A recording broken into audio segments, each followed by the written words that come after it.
Cillian Murphy has done it all. Romantic leads, bumbling criminals, haunted soldiers, conflicted government agents, genius scientists, and seemingly unremarkable men on the precipice of great discovery. These are just some of the roles the Irish star has tackled over the years, each taken to with the same level of unwavering commitment. And with it looking increasingly likely that Murphy will take home the most prestigious acting award of all for his role as the eponymous J. Robert Oppenheimer in Christopher Nolan's latest movie, what better time to look back on his career and rank all the highs and lows? I'm Ewan, this is What Culture, and here is every Cillian Murphy movie ranked worst to best. Number 33. Girl with a Pearl Earring. This hollow exploration of the origin of the Vermeer painting Girl with a Pearl Earring stars Murphy in one of his least challenging roles, and for a rare spell, he does little to elevate what he's given. But hey, we gotta start somewhere, right? As a potential love interest to the eponymous character, played by a young Scarlett Johansson, soon to be immortalized in one of the most revered of Baroque portraits, Murphy is lovelorn and inoffensively there. But there's no moment where he's allowed to break away and give his role any new depth. Girl with a Pearl Earring is dull enough, but to waste Murphy, as well as an early in her career Johansson for that matter, is bordering on the unforgivable. Number 32. Transcendence. Transcendence is far from transcendent. A jargon-filled techno-thriller about AI and mortality, it stars a painfully miscast Johnny Depp as a scientist on the verge of allowing people to upload their minds to a supercomputer, and Murphy turns up as an FBI agent unsure of Depp's intentions. Murphy's perfectly fine in the role, but Transcendence is so cliched and nonsensical, he never really becomes anything more than a stereotypical federal agent, poised, stiff, and only really in place to service the plot and keep everything moving. Not awful, but also only because it's barely anything anyway. As for the rest of the film, stay clear, I beg. Number 31. Anna. In Luc Besson's derivative action thriller Anna, centered around a Russian assassin working as a double agent against the KGB, Murphy plays a CIA handler tasked with keeping the film's eponymous killer attached to her dangerous life of gloomy politics and betrayal. If this sounds familiar, that's because it is. Besson himself has been making this kind of action flick since way before Leon the Professional, and while Murphy is again perfectly serviceable in the role, he's never given much to do except lean into the empty stereotypes of yet another hardened government agent. Dull and meandering, Anna is far below Murphy's usual level. Number 30. The Delinquent Season. You can file The Delinquent Season under solid idea, terrible execution. The story of two couples caught in a romantic crossroads, it stars Murphy as a married man engaged in an affair with his wife's best friend. It's not particularly original, but its melodramatic script does allow Murphy to be his most unlikable, unconventional self, which is at least briefly intriguing. Unfortunately, this is also the film's downfall, as its one-note, inauthentic characters become too dull and repetitive to leave much of a mark. With soap opera-like silliness that eventually suffocates Murphy and his co-stars, the film quickly becomes too insufferable to really enjoy. Number 29. Retreat. Retreat is monumentally bleak and never delivers on the thrills its write-up suggests it'll have in spades. A couple, Murphy and Tandiwe Newton, find themselves trapped in an island with an unstable soldier played by Jamie Bell after the outbreak of an apparent airborne disease. Despite a trio of very, very talented stars doing their damnedest to save it, Retreat is too tiresome to escape. So much so that even Murphy looks like he's growing drained of energy with every new twist thrown into his and Newton's hopeless path. A tough slog to get through, Retreat finds Murphy looking ready to head home. Number 28. Aloft. For all its flaws, Aloft certainly has some enticing ideas regarding faith and memory. Unfortunately, these themes are horribly squandered by awful plot twists, disingenuous characters, and forced sentimentality, all of which leave stars Jennifer Connelly and Cillian Murphy with nowhere to really go. As a man torn between the life he's built and a chance to reconcile his tragic past by reconnecting with the mother who abandoned him, Murphy finds depth in a script that constantly trips itself up with bloated subplots, but in the end, even he becomes too tangled to escape the ponderous nature of it all. Proof that Murphy always tries, Aloft is still ultimately too morbid and wonky for him to save it. Number 27. How Harry Became a Tree. How Harry Became a Tree is an absurd, allegorical melodrama about an Irish man, Col Meany, who causes a scandal in a town but tears his family apart in the process. Murphy, here impossibly young and a bit shaky, plays Meany's lovesick and abused son, who's unwittingly roped into the feud his father has concocted. He is, like the rest of the cast, perfectly fine and amusing, but it's hard to focus when the film around him is trying so hard to shake you up with its farcical imagination. Number 26. Red Lights. In the first half of Red Lights, Murphy works wonders as the partner of Sigourney Weaver's psychologist lead, the pair working together to disprove psychic phenomena. There's a natural, compelling edge to their relationship that ropes you in from the very first scene, creating around them a great sense of mystery. Unfortunately, the film soon loses its way, in the second half becoming too jumbled, too hammy, and too much for Murphy to get comfortable with. Unable to contend with the film's twists and an awkwardly over-the-top Bobby De Niro, his performance is left decidedly one note. There's a great film in there somewhere, but it's juggling far too much to come together for its cast or audience. Number 25. Peacock. Peacock is a bold psychological thriller that never lives up to its potential, though you have to give Murphy some props for committing so hard to its premise. Starring as a small-town bank clerk with dissociative identity disorder, Murphy plays both John and his other self, Emma, who he convinces his neighbors is actually his wife. It's nonsense, really, and quickly flies off the rails in a ludicrous way, but Murphy is clearly relishing the opportunity to play two characters who inhabit the same body. Despite his skill though, you can only praise him so far. The film is so wild, it's hard to pay attention to what he's doing. Number 24. The Trench. In just his second major film, The Trench, Murphy stars alongside Daniel Craig and Paul Nichols as a doomed private preparing for the infamous Battle of the Somme, setting in motion his consistency playing soldiers destined to succumb to the harsh realities of war. Surrounded by disaster, Murphy's role isn't particularly flashy, but it's another early showcase for an actor who's always needed just a moment or two to stand out. This is Craig's movie through and through, but Murphy gives enough to make an impression alongside him.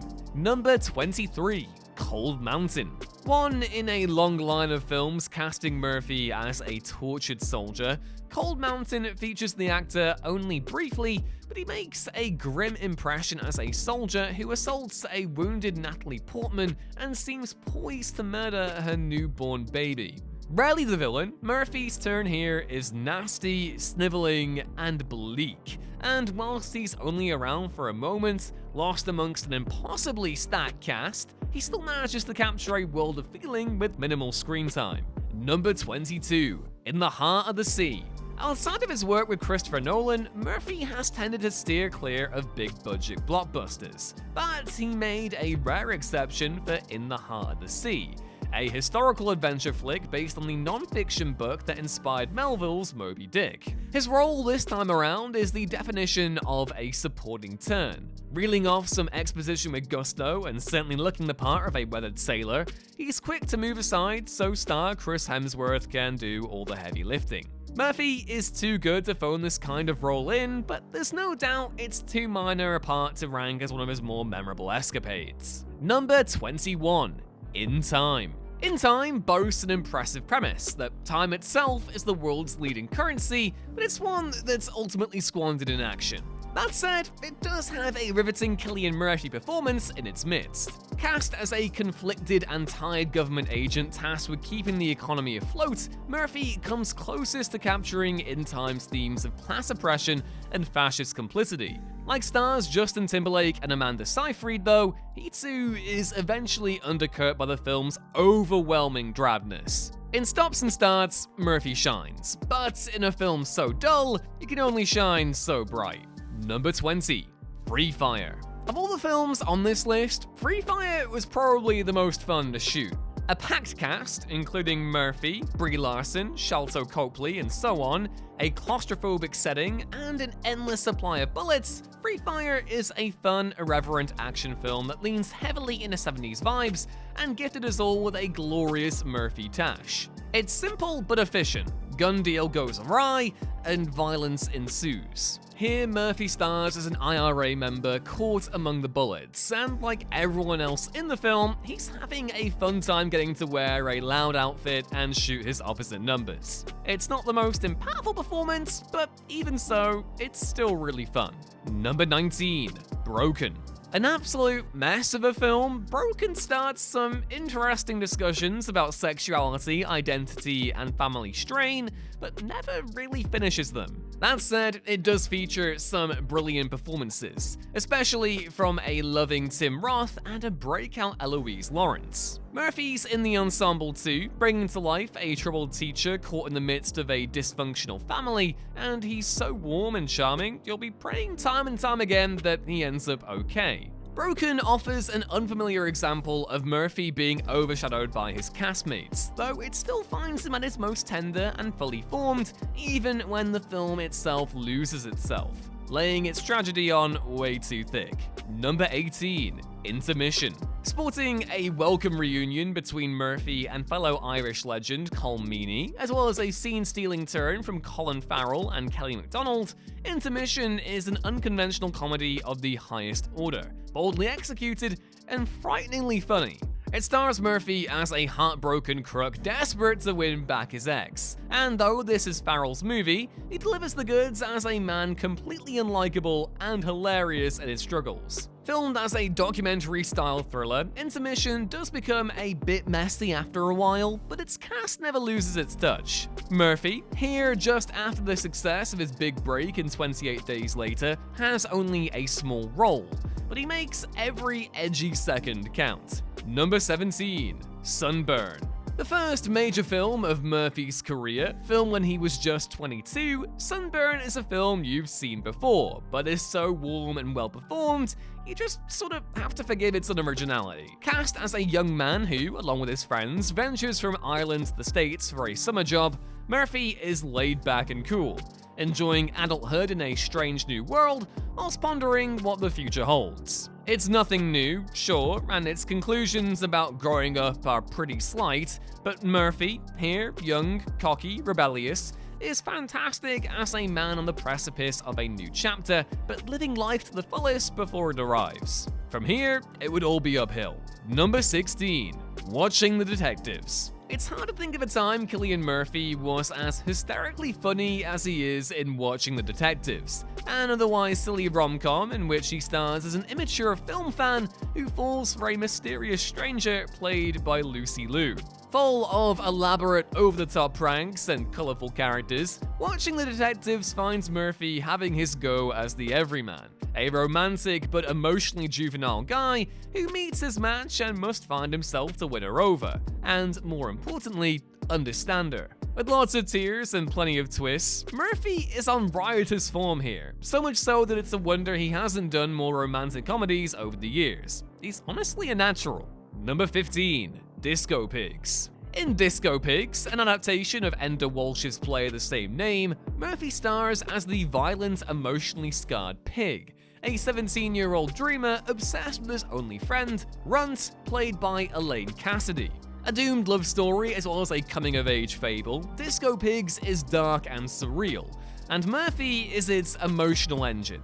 As Pig, he's vicious and cruel, selfish and uncertain, and yet behind his volatile behavior lies a scared child never given a chance. It's a difficult role, and one few could have played so well, but Murphy has Pig down to a flawless degree. Brash, lost, wounded, and the results are remarkable. Even if, it should be said, the film can never match what the actor brings to the table. Number 14. Red Eye. An underrated offering from Wes Craven outside of the Scream and Nightmare on Elm Street franchises, Red Eye cast Cillian Murphy in a rare villainous turn, playing a terrorist who holds a woman, Rachel McAdams, and her family hostage from an airplane. A film rife with great tension and action sequences, Craven's thriller works best when its actors are forced to face each other, with Murphy's bad guy Jackson Ripner proving a charming, sinister foil for McAdams' crafty heroine. Menacing to the end and scarily cold-hearted, Murphy relishes his chance to play the complex foe, and though you'll see where the story's going from the very first frame, he and McAdams are too compelling together to deduct points of Red Eye's predictability. Number 13. Perrier's Bounty. For an actor best known for his dramatic roles, Murphy has a lot of comedic turns under his belt, and Perrier's Bounty is amongst the finest of them, endearingly witty and full of life. Granted, it doesn't do anything particularly new. A guy out of his depth races to pay off a debt to a gangster, leading to an after-hours-esque comedy of errors, but Murphy is so hysterically quirky that it breezes through its flaws because of him. Quick-witted and clearly having fun tearing himself away from his recent string of dramas, Murphy fills the screen with a vibrant, intoxicating energy. He's fumbling and mumbling, and he overcomes the film's weaknesses with laughs to spare. Number 12. A Quiet Place Part 2. If A Quiet Place Part 2 doesn't quite live up to its predecessor, it more than makes up for its slight quality dip with a host of evocative performances, the most grueling of which comes from Murphy's turn as a mourning, cynical survivor given reason to fight again.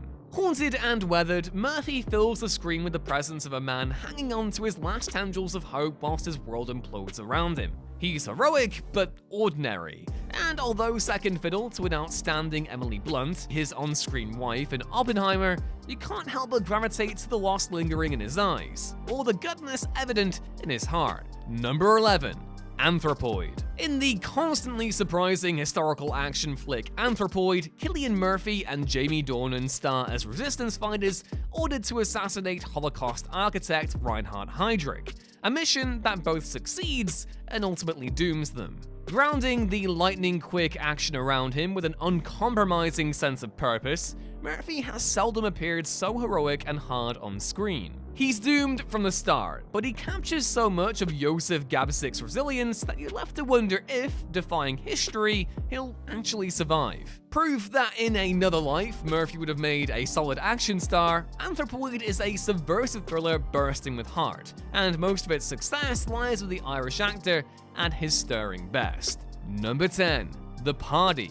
In this slight but delightful comedy from Sally Potter, Murphy is joined by Patricia Clarkson, Timothy Spall, and Kristen Scott Thomas for the dinner party from hell, in which romantic and political tensions boil to the surface. Murphy stars as Tom, a smooth, cocaine-snorting banker betrayed by his wife and increasingly agitated by his surroundings. This may sound like a dark and gritty term for the actor, but in fact, it's perhaps the funniest of his career.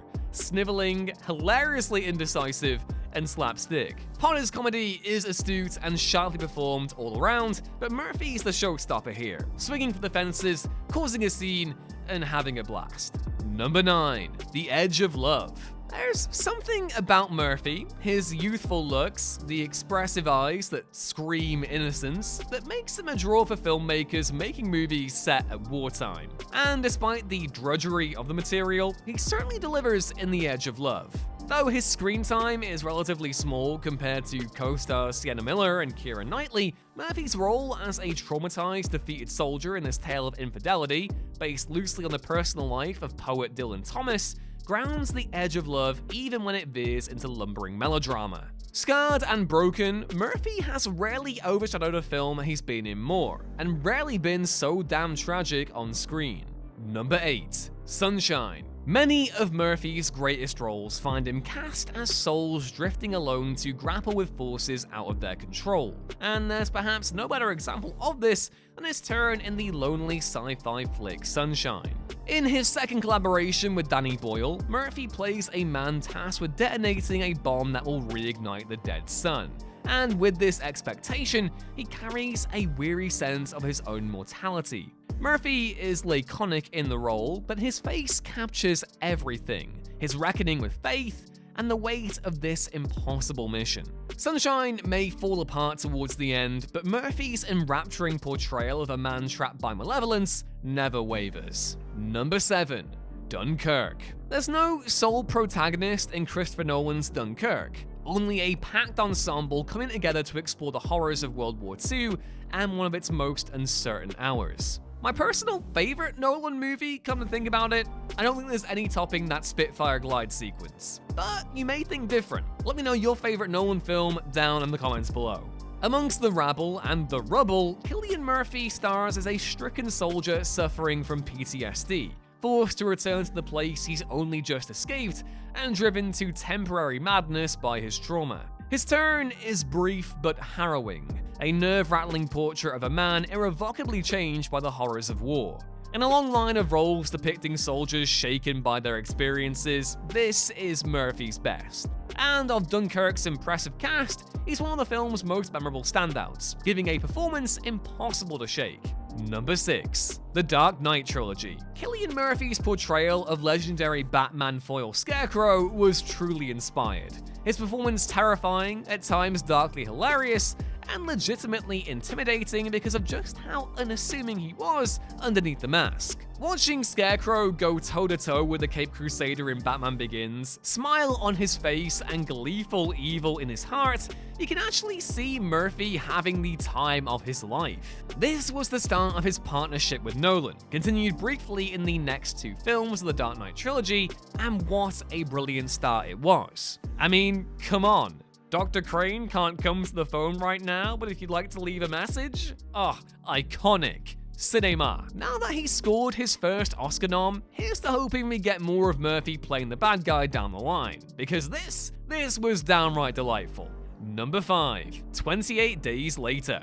For a large chunk of Danny Boyle's radical zombie flick, Murphy is the only actor on screen, forced to confront a changed world without warning before the real threat of human evil rears its ugly head and forces him to evolve. Wholly innocent and unprepared for what lurks on the desolate streets of London, Murphy's turn as Jim remains one of his most recognizable, thanks in large part to the fear, uncertainty, and relatable normalness he injects into such dire circumstances, especially when he's finally forced to fight back against the film's true villains. A frightening, demanding role, here's to hoping Murphy brings Jim back for Boyle's recently announced 28 Days Later sequels. Number 4. On the Edge. As an actor, Murphy has many defining characteristics that make him such a compelling performer, but perhaps the best is his sensitivity, an ability to step inside the shoes of troubled or flawed souls and give them a depth of empathetic humanity. His early role as a suicidal teenager in On the Edge remains, 2 decades after its release, one of Murphy's most sensitive performances, capturing the soul of a young man forced into therapy after the death of his father with such care and honesty he completely disappears. Shuddering, defiant, and caught in a heartbreaking love triangle, Murphy's exploration of mental illness and trauma does not make for an easy watch, but you'll find yourself lost in the journey and rooting for him every step of the way. Number 3. Inception. Returning to Christopher Nolan's Inception after all these years offers a striking reminder that, outside of Leonardo DiCaprio and Marion Cotillard's doomed love story, Cillian Murphy is the emotional core of the film. As the young heir to a business empire overseen by his dying father, Murphy's role sets the drama of Inception in motion and drives it forward with a quietly devastating tale of strained family and memories left buried. At once naive and heartbroken, arrogant and conflicted, Murphy captures an entire lifetime of resentment with fractional screen time, and in the final moments, delivers Inception its most emotionally resonant farewell, threatening to steal the entire show in the process. Number 2. The Wind That Shakes the Barley. Ken Loach's heartbreakingly vital exploration of the Irish Revolution and subsequent Civil War, The Wind That Shakes the Barley stars Murphy as Damien O'Donovan, an IRA soldier whose fight for a brighter future leads him face to face with the cruelty of war, occupation, and lost love. Fierce in his beliefs and brave, Murphy has rarely vanished more into a character than he does with Damien, whose rise from cynical youth to rebel leader is a journey scattered with heartbreak, and insurmountable odds he refuses to compromise himself for. Grounding Loach's characteristically bleak tale of human strife with a performance rooted in a deep personal humanity, Murphy leaves nothing unsaid, right until the defiant end. It's so great, in fact, that it would be his greatest performance, were it not for one, the film you may have heard of. And number 1, Oppenheimer. Oppenheimer isn't just the apex of Christopher Nolan's preoccupation with staggering set pieces, sound design, and understanding the human condition. It's also the peak of his collaboration with Cillian Murphy, his most commendable supporting player, here given center stage for the role of a lifetime. As J. Robert Oppenheimer, the father of the atomic bomb whose undeniable genius ended up damning him, Murphy deploys every weapon in his arsenal to craft a performance of harrowing depth. Fully transformative, he's a haunted soul burdened by guilt, but also a brilliant man driven by his desire to do what he thinks is the right thing. After years of playing every character there is to play, it was with his most recent Nolan collaboration that Cillian Murphy fell into his most compelling role, and one of the greatest Nolan himself has ever directed this side of Heath Ledger's Joker. Wherever Murphy goes from here, there's no doubt we'll be right there with him. The sky is the limit.